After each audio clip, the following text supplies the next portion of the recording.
Violet Jessop never set out to be part of history. She simply wanted a steady job, a way to support her family, a life that was secure. But fate had something else in mind. Because Violet Jessop was unsinkable, she survived not one, not two, but three of the most infamous disasters in maritime history, one of which would become the most legendary shipwreck of all time. And she did it without ever meaning to. "She won't make it through the night," the doctor murmured, standing at the foot of the tiny bed. Catherine Jessop barely glanced at him, brushing damp auburn hair from her daughter's burning forehead. "You don't know my Violet." The doctor only sighed. "Tuberculosis is unforgiving. I'm sorry." Violet, barely 5 years old, should have died that night. But she didn't. Day by day, she clawed her way back from the brink, her body stronger than it had any right to be. It would be the first of many times Violet Jessop defied death. The second time, fate was not so kind. She was still a teenager when her father died, leaving her mother to support 6 children alone. "It will be all right, Ma," she had said, trying to believe it herself. But it wasn't. Her mother took work as a stewardess aboard ocean liners, and for a time, they scraped by. Then, her mother fell ill, and Violet had no choice. She had to step into her mother's shoes. At 21 years old, she put on a uniform, walked up the gangway of her first ship, and stepped into a life she could never have imagined. The first time Violet stepped aboard the RMS Olympic, she was in awe. It wasn't just a ship. It was a city on the water, an impossible creation of steel, wood, and elegance. Inside, the grand staircase spiraled upward like something out of a palace. Chandeliers twinkled above polished floors, and luxury filled every inch. But her job wasn't to marvel, it was to work.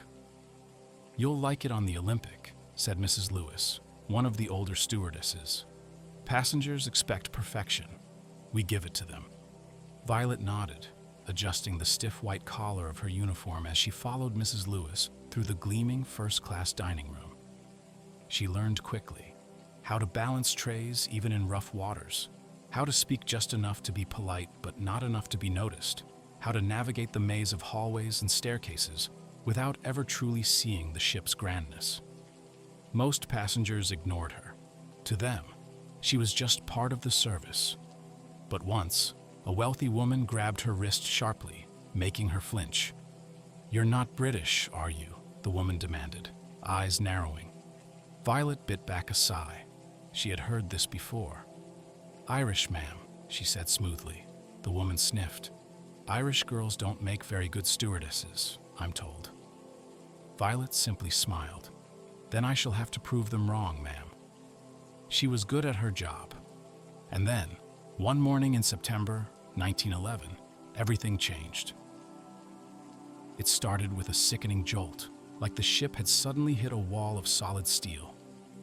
Violet staggered, catching herself on the counter as the dishes rattled on their shelves. Then, a crash. Passengers screamed. A woman dropped her teacup, shattering porcelain on the floor. "The Olympic has hit something," a steward shouted from the hallway. Violet's breath caught. Had they hit a reef? An iceberg? Then the news came. They had collided with a British warship, the HMS Hawke. The entire ship groaned, metal twisting, as crew members ran down the hallways. Water rushed into the lower decks, but the Olympic was strong. It took the hit and stayed afloat. They limped back to port, damaged but not defeated. Violet had survived her first shipwreck. She should have taken it as a warning. But when she was offered a position on another White Star liner, a ship so grand, so perfect, that people called it unsinkable, she did not hesitate. She packed her bags and boarded her next ship, the RMS Titanic. Violet had never seen anything like it. The Titanic loomed before her, an impossible beast of steel and grandeur, its towering hull stretching high into the sky. The docks were buzzing with excitement, passengers chattering as they waited to board, luggage piled high around them. She gripped her small suitcase, adjusting the crisp white collar of her stewardess uniform, trying to ignore the uneasy feeling that had settled in her stomach. She had seen big ships before. The Olympic had been massive, luxurious, unlike anything she'd worked on before. But the Titanic was something else entirely. It wasn't just large, it was colossal. Unsinkable, she had heard someone say earlier that morning. Even God himself couldn't sink her. A foolish thing to say, Violet thought. All ships could sink. Still, she pushed the thought away and stepped onto the gangway, following the line of stewardesses and officers as they boarded the largest and most famous ship in the world. And just like that, she had walked into history. For the first few days, it was almost too perfect. The Titanic was everything the world had imagined. Opulent, breathtaking, a floating kingdom where the rich dined on caviar and champagne while hopeful immigrants dreamed of a new life in America. Violet was assigned to first class, meaning her job was to ensure the comfort of the wealthiest passengers. She moved through the ornate hallways, brushing past men in fine suits and women draped in furs and diamonds. She tended to their cabins, brought them afternoon tea, and listened as they gossiped about politics and fortunes. "You there," a woman in a shimmering blue gown called to her one evening. Violet stopped, hands folded neatly. "Yes, ma'am."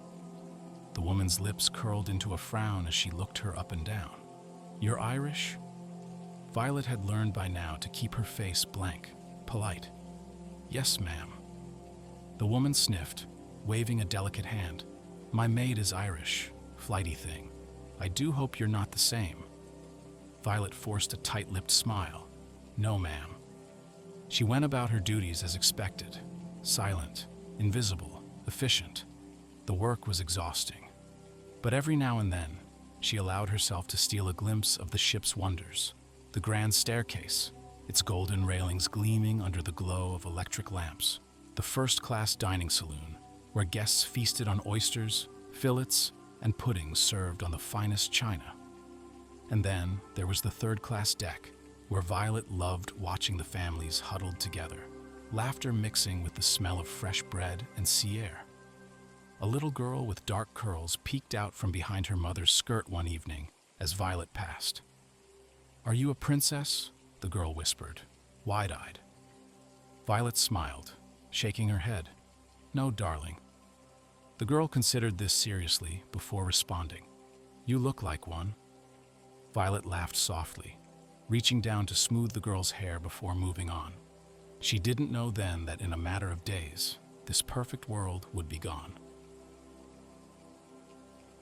Violet was half asleep when she felt the first jolt.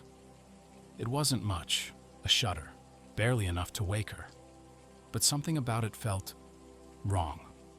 She sat up, frowning in the darkness, listening. Then came the grinding sound, a low, terrible groan that rumbled through the ship like a wounded animal. A few seconds later, she heard doors opening down the hallway, murmurs of confusion from the other stewardesses. Annie, the girl who shared her cabin, sat up in bed, rubbing her eyes sleepily. "Did we hit something?" she muttered. "I don't know," Violet whispered. A knock at the door made them both jump. The voice on the other side was sharp, urgent. "Get the passengers up. Lifeboats are being prepared." Violet and Annie exchanged a look. This was serious. Throwing on her coat, Violet hurried into the hallway, where other stewardesses were already moving, knocking on doors, waking confused passengers. "Ma'am, please dress warmly," she told an older woman, helping her into a coat. "Sir, take your life vest. It's just a precaution." Some of them laughed. "It's the Titanic," a man in a silk robe scoffed, adjusting his glasses. "She can't sink." Violet bit her tongue. She didn't have time to argue. Up on deck, the cold air hit her like a slap. She saw the lifeboats being uncovered, the crew moving quickly now, voices sharp with urgency. The ship was tilting, ever so slightly, and then she saw it. Beyond the railings, floating in the dark water, massive, jagged, a pale shadow beneath the moonlight. A massive iceberg. A terrible feeling sank into her stomach. She couldn't believe what was happening and how the ship had managed to run into the iceberg in the wide open ocean. She felt sick. Then, chaos. People rushing onto the deck, shoving, crying, and demanding answers. Women and children first. Out of nowhere, someone thrust a baby into Violet's arms, a tiny infant, wrapped in blankets, screaming. Violet barely had time to react before she was pushed toward a lifeboat. She hesitated. She didn't want to take a seat, but the baby was still in her arms, and the officer was forcing her forward. A moment later, she was lowering into the sea, watching as the Titanic loomed above them, her lights still glowing, still perfect, until the ship broke apart. A sound like nothing she had ever heard before, like the world itself was being torn in half. Then complete darkness as the ship's lights were extinguished. Violet could barely see anything. The world had gone black. And then, screaming. The lifeboat rocked wildly as the water came alive with bodies. Men and women thrashing in the freezing black ocean, their hands reaching, voices begging, "Help! God, help us!" Violet sat, clutching the baby, shaking violently, her breath a mist of panic in the cold night air. They had been told the Titanic was unsinkable, but now she was watching it die, and there was nothing she could do. The night dragged on, endless and mercilessly cold. The baby in Violet's arms had stopped crying. For a moment she thought, "God, no, please, not this too." But then she felt it, the tiny rise and fall of breathing. The baby was alive. Somewhere in the distance, a whistle sounded, and then a beam of light split the darkness. The Carpathia. Violet nearly sobbed as the lifeboat lurched forward, crewmen pulling them alongside the rescue ship. Hands lifted her up and helped her stumble onto solid ground. She turned, still holding the baby, looking for the mother who had given the child to her. And then, a woman strode toward her, silent, grabbed the baby without a word, and walked away. Violet stood there, numb, shaking, unable to speak. She had saved that woman's baby from a cold, watery grave, and she hadn't even bothered to acknowledge her. She never even learned their names. But in that moment, it did not matter. All she knew was that she had survived. Again. But as she watched the black waves swallowing what was left of the Titanic, she knew one thing for certain. She would never forget this night. No one would. And she would never step foot on another ship again. The memories of that fateful night haunted her dreams, and the sea, once a source of livelihood, had become a symbol of unimaginable loss. However, as the world plunged into the chaos of the First World War, a sense of duty stirred within her. The British Red Cross issued a call for nurses to tend to the wounded soldiers, and despite her previous resolve, Violet felt compelled to help. She volunteered, her compassionate nature overriding her fears, and was soon assigned to the HMHS Britannic, the younger sister ship of the Titanic. The Britannic had been transformed from a luxury liner into a hospital ship, its grand halls now filled with rows of cots and medical equipment. As Violet boarded, she couldn't help but feel a pang of déjà vu. The familiar layout, the opulent design, it was as if she had stepped back in time. But this was no pleasure cruise. The ship was now a lifeline for countless injured soldiers. Days aboard the Britannic were grueling. Violet and her fellow nurses worked tirelessly, tending to soldiers with wounds ranging from minor injuries to life-threatening conditions. The air was thick with the scent of antiseptic and the moans of the suffering. Yet, amidst the pain, there was a sense of purpose. Violet found solace in her work, each bandaged wound a testament to her dedication. On the morning of November 21st, 1916, as the Britannic sailed through the serene waters of the Aegean Sea, Violet was attending to her duties when a sudden, deafening explosion rocked the ship. The force of it threw her off balance, and she grabbed onto a nearby bed frame to steady herself. Panic erupted around her as the ship began to list. "What's happening?" a young nurse screamed, her eyes wide with terror. "Stay calm," Violet shouted over the chaos. "We need to evacuate the patients."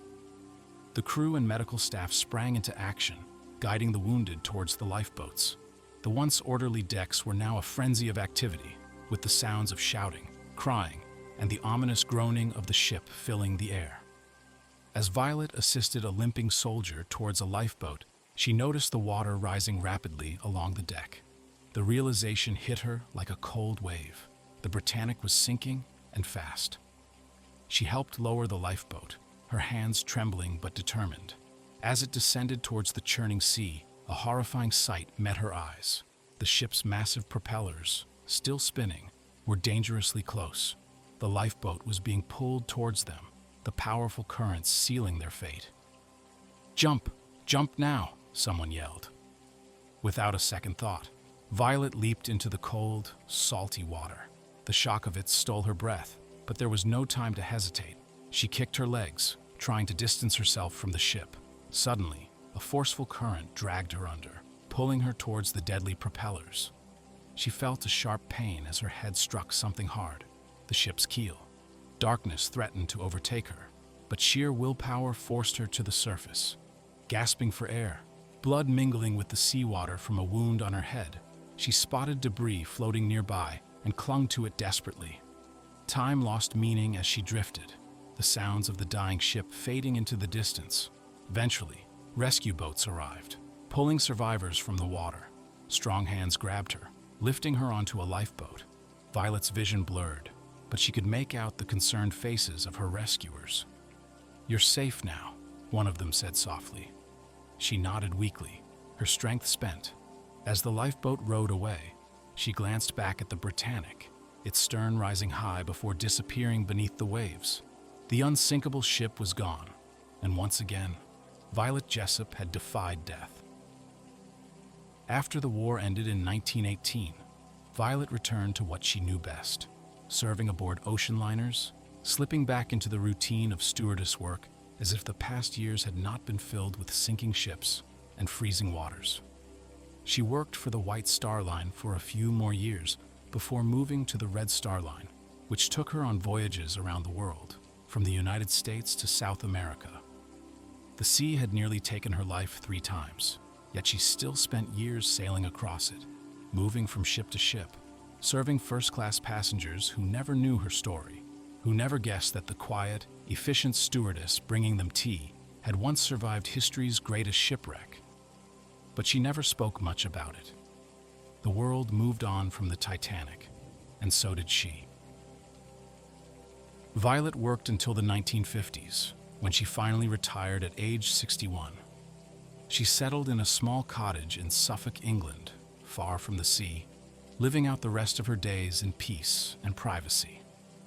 Despite the horrors she had seen, she never seemed haunted by them. She tended to her garden, spent time with friends, and lived a quiet, ordinary life. But every now and then, the past would come knocking. One day, years after she had retired, Violet received a phone call from a stranger. "Are you the Violet Jessop who was on the Titanic?" the voice asked. Violet hesitated. "Yes, I am." There was a pause, then the caller spoke again. "I was that baby, the one you saved." Violet froze, her heart hammering. The line went dead before she could respond. She sat there for a long time, staring at the phone, wondering, had it really been them? Or had someone played a cruel joke? She would never know. Violet Jessop, the woman the sea tried and failed to claim, passed away in 1971 at the age of 83, quietly, in her home. The ocean had spared her, and in the end, it was only time that could take her. Good night, and may you always find the strength to rise, no matter how many times the world tries to pull you under.